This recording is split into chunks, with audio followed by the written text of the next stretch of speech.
Kebijakan konsesi tambang untuk ormas keagamaan telah diterbitkan oleh pemerintah Indonesia yang tertuang dalam Peraturan Pemerintah Nomor 25 Tahun 2024 mengenai perubahan Peraturan Pemerintah Nomor 96 Tahun 2021 tentang pelaksanaan kegiatan usaha pertambangan mineral dan batubara. Adanya pemberian wilayah bekas Perjanjian Karya Pengusahaan Pertambangan Batubara atau PKP2B pada ormas keagamaan diharapkan mampu mengurangi krisis legitimasi industri pertambangan. Kebijakan ini telah menuai polemik dari berbagai pihak. Apakah ormas keagamaan akan dapat mengelola pertambangan? Assalamualaikum warahmatullahi wabarakatuh. Nahnu fariqum Mayres minal Madrasah As-Sanawiyah Al-Islamiyah Al-Hukumiyah Insan Cendekia Pasuruan. We are from Sangchi Team. I am Salma Farah Hidayah. I am Raisyan Ramadina. And I am Nikia Syahli Tuhayu. Sawfa tuqaddimu lakum bahsana al-ilmiyah bi'unwani Agama, Sosial, dan Keadilan. Analisis kebijakan konsesi tambang untuk ormas keagamaan.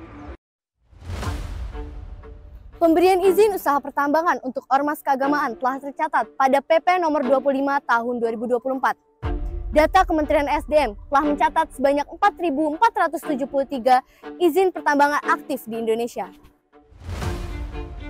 Pemberian izin usaha pertambangan ini menuai berbagai kontroversi dari berbagai kalangan. Hal ini dikarenakan ormas keagamaan dianggap tidak memiliki kapasitas di bidang pertambangan dan berpotensi melanggar HAM serta eksploitasi alam secara berlebihan.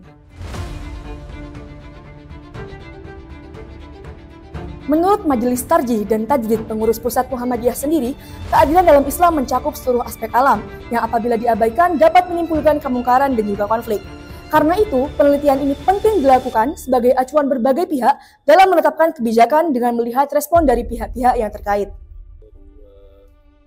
Kebijakan konsesi tambang untuk ormas keagamaan dianggap penting untuk dijadikan sebuah penelitian dengan menggunakan teori Ashabiyah Ibnu Khaldun tahun 1377 yang menyebutkan bahwa solidaritas sosial dibutuhkan guna mewujudkan tujuan dari sebuah kebijakan, dan Red Bruce Element yang mengemukakan tentang 3 elemen penting dari sebuah kebijakan. Ini yang pertama justice, yang kedua expediency, dan yang ketiga legal certainty. Pada penelitian ini, peneliti menggunakan jenis penelitian kualitatif dengan pendekatan fenomenologi, berupa wawancara semi terstruktur terhadap 5 informan untuk mendapatkan beberapa persepsi yang berbeda. Peneliti menggunakan uji keabsahan data dengan menggunakan sistem triangulasi. Hasil penelitian yang kami dapatkan menunjukkan bahwa hingga saat ini, ormas keagamaan yang dengan jelas menerima pemberian IUP ini adalah Muhammadiyah dan juga Nahdlatul Ulama. Muhammadiyah menyatakan penerimaannya dalam putusan Majelis Tarjih dan Tajdid Pengurus Pusat Muhammadiyah pada tanggal 9 Juli 2024.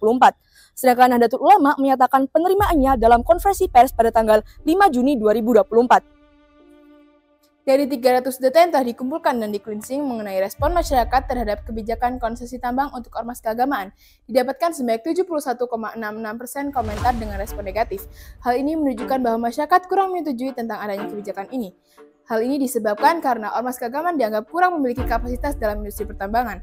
Menurut salah satu informan, penyebab penolakan masyarakat terhadap kebijakan ini ialah karena seharusnya ormas keagamaan berkutat pada bidang sosial kemasyarakatan, bukan pada industri pertambangan.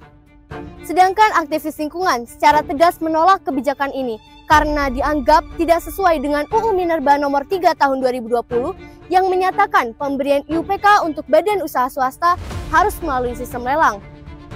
Adapun tantangannya akan dihadapi oleh ormas keagamaan dalam mengelola tambang diantaranya adalah yang pertama, kebermanfaatan.